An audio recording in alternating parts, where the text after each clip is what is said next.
Praise the Lord. ప్రభువైన యేసుక్రీస్తు నామములో అందరికీ శుభము, జయము కలుగును గాక. ఆమేన్. దేవుడు మనకు ఈరోజు ఇచ్చే వాగ్దానం చూద్దాం. యోవేలు గ్రంథము 2వ అధ్యాయం 23వ వచనం చూద్దాం. సీయోను జనులారా, ఉత్సహించి మీ దేవుడైన యెహోవా యందు సంతోషించుడి. తన నీతిని బట్టి ఆయన తొలకరి వర్షమును మీకు అనుగ్రహించును. వాన కురిపించి పూర్వమందు వలె తొలకరి వర్షమును, కడవరి వర్షమును మీకు అనుగ్రహించును. దేవుడు సమృద్ధిగా మనకి అనుగ్రహించువాడు. అయితే దేవుడు మనకు ఏమేమి అనుగ్రహిస్తారు? ఎవరికి అనుగ్రహిస్తారు చూద్దాం. మొదటిగా దేవుడు మనకి ఏం అనుగ్రహిస్తానని వాగ్దానం చేశారు?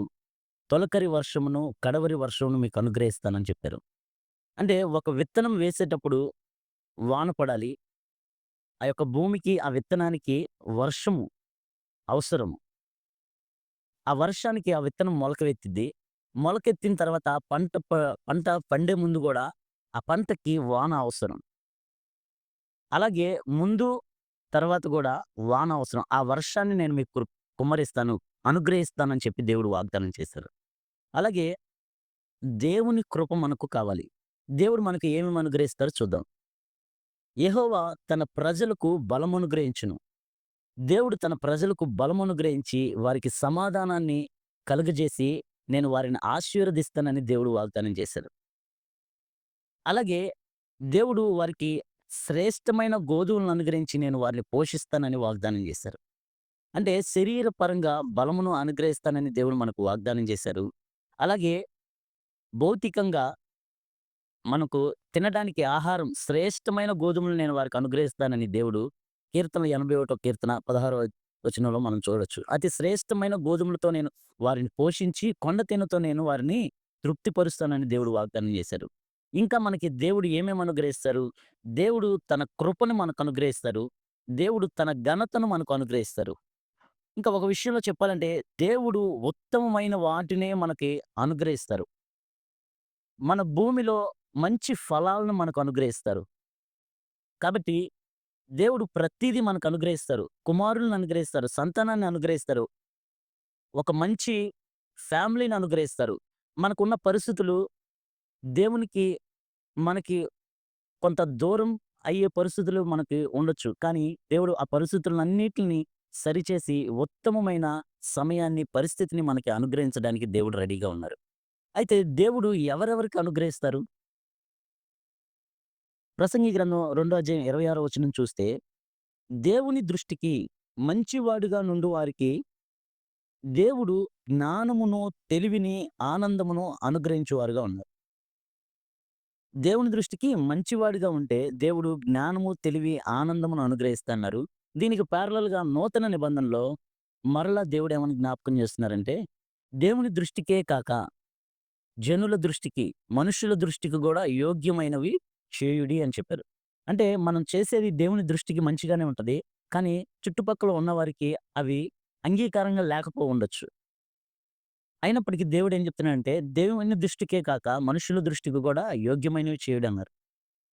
కాబట్టి మన ప్రవర్తన మంచిగా ఉంటే, దేవుని దృష్టికి, మనుషుల దృష్టికి మంచిగా ఉంటే దేవుడు మనకు ఉత్తమమైన వాటిని అనుగ్రహిస్తారు. ఈ యొక్క మాటలు చెప్పుచుండగా దేవుడు నాకు తెలియజేసిన ఒక మంచి ఉదాహరణ కలిగిన ఒక కథ నాకు తెలియజేశారు. ఏంటి అంటే, ఒక రోడ్డు మీద ట్రాఫిక్ సిగ్నల్ పడింది. ట్రాఫిక్ సిగ్నల్ పడినప్పుడు కారెనక కారు ఆగి ఉన్నాయి. ముందు కారు ఆగిపోయింది. సిగ్నల్ పడింది. మళ్ళా రెడ్ సిగ్నల్ పడినప్పుడు ఆగింది. మళ్ళా గ్రీన్ సిగ్నల్ పడి అందరూ వెళ్తూ ఉంటే ఒక వ్యక్తి ముందున్న కారు స్టార్ట్ అవ్వట్ల. ఎనక వ్యక్తి ఉన్న కారులో ఉన్న వ్యక్తి ఆ ముందున్న కారు వ్యక్తిని తిడతన్నాడు. గట్టి గట్టిగా అరుస్తున్నాడు, తిడతన్నాడు. ఆ కారు స్టార్ట్ అయ్యి ఎదురుకెళ్ళేలోపు మళ్ళా రెడ్ సిగ్నల్ పడింది. ఇంకా ఆ వ్యక్తి ఇసుక్కొని బాగా తిడతానే ఉన్నాడు. మరలా గ్రీన్ సిగ్నల్ పడింది. కారు వెళ్ళిపోయింది. కారెనక ఆయన కారు గూడా వెళ్ళిపోయింది. ఈ తిట్టే వ్యక్తిని ఎనకున్న కారులో ఒకాయన చూసి ఎదురుకు వెళ్లి బండాపి కారు తాళాలు తీసుకొని ఆయన్ని పోలీస్ స్టేషన్‌కి తీసుకొనెళ్ళిపోయారు. ఆపి తాళాలు తీసుకుందెవరంటే పోలీసు. తీసుకెళ్ళి సెల్‌లో వేశారు. సెల్‌లో వేసిన తర్వాత కాసేపాగిన తర్వాత మరలా ఆయన్ని సెల్‌లో నుంచి బయటికి తీసి ఆయన కారు తాళం ఆయనకిచ్చేసి వెళ్ళిపోమన్నారు. అప్పుడు ఆయన అడిగాడు, "ఏవండీ నన్నెందుకు అరెస్ట్ చేశారు? నన్నెందుకు ఆపి నా కారుని సీజ్ చేశారు?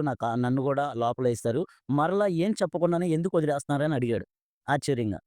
అప్పుడు ఆ అరెస్ట్ చేసిన ఎస్ఐ ఏమన్నాడంటే, "మీ కారు మీద ఎనక దేవుని వాక్యం ఉంది. ఇందాకడ రెడ్ సిగ్నల్ పడినప్పుడు ముందున్న వ్యక్తిని మీరు మాట్లాడుతున్నారు, దూషణ చేస్తున్నారు, అరుస్తున్నారు. మీ కారు మీద ఎనకేమో దేవుని వాక్యం ఉంది. మీరు కారు దొంగిలిస్తున్నారేమో అని మేము అనుకోని అనుమానంగా అరెస్ట్ చేశాము" అని చెప్పి పంపించేశారు. అంటే కారు మీద దేవుని వాక్యం ఉంది. ఆయన ప్రవర్తనకి, దేవుని వాక్యానికి రెండిటికి పొంతన లేదు. అందుకనే దేవుడు దేవుని దృష్టికే కాక మనుషుల దృష్టికి గూడా యోగ్యమైనవి చేయడు అన్నారు. కాబట్టి మనము ఎప్పుడైతే యోగ్యులుగా ఉంటామో, మనకు రావాల్సిన ఈవులన్నీ దేవుడు సకాలంలో, దేవుని సమయంలో మనకు దయచేస్తాడు. మనకున్న పరిస్థితిని బట్టి అవి లేట్ అవ్వచ్చు. ఆర్థికంగా కానీ, అనారోగ్య పరిస్థితుల్లో గానీ, ప్రతి విషయంలో మన ఉద్యోగ విషయంలో గానీ, వ్యాపార విషయంలో గానీ, ప్రతి విషయంలో మనకున్న పరిస్థితులను బట్టి లేట్‌గా అనిపించొచ్చు. అప్పుడు మనం యోగ్యకరంగా ఉన్నామా? దేవుని దృష్టికైనా, మనుషుల దృష్టికైనా యోగ్యకరంగా ఉన్నామా? దేవునికి ఇష్టలుగా ఉన్నామా? లేదా? అని మనల్ని మనం సరిజేసుకుంటే, దేవుడు తగిన సమయమందు పంట కోసుకునేటట్లుగా దేవుడు కడవరి వర్షంను, తొలకరి వర్షంను మనకు అనుగ్రహించేవారుగా ఉన్నారు. ఆమేన్. Praise the Lord. ప్రభువైన యేసుక్రీస్తు నామంలో అందరికీ శుభము, జయము కలుగును గాక. ఆమేన్.